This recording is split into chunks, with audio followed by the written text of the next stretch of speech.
প্রশ্নটা হচ্ছে আজ মঙ্গলবার ৮৬ দিন আগে কোন দিন ছিল? তো 7 দিয়ে আমরা ৮৬কে আমরা ভাগ করব। কেন 7 দিয়ে ভাগ করব? কারণ 7 দিন এক সপ্তাহ। তো 7 দিয়ে ৮৬কে আমরা ভাগ করব। তো 7 দিয়ে 8কে যদি ভাগ করি তাহলে 1 হবে। তো 7 আর 1 গুণ করলে 7। 8 থেকে যদি 7 মাইনাস করি তাহলে 1 এখানে আসবে। এখন 7 দিয়ে 1কে ভাগ হবে না, ভাগ না হলে নেক্সট সংখ্যাটা 6 লামাবো এখানে। তো 6 লিখলে এখানে 16 হবে, মানে 7 দিয়ে 16কে ভাগ করলে 2 হবে। তো 2 আর 7 গুণ করলে 14, 7 দুগুণে 14। তো 16 থেকে 14 বিয়োগ করলে 2। তা ভাগশেষ কত? 2। প্রশ্নতে কী বার দিয়েছে? মঙ্গলবার। মঙ্গলবার থেকে 2 দিন বাদ হবে। তো এখানে আছে মঙ্গলবার মাইনাস 2 দিন।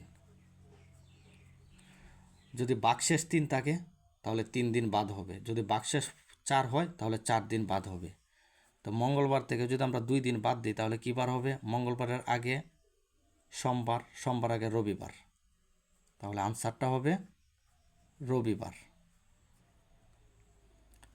তাহলে অপশন 3টা হবে কারেক্ট আনসার। তো এই প্রশ্নের আনসারটা কত হবে তোমরা কমেন্ট করো।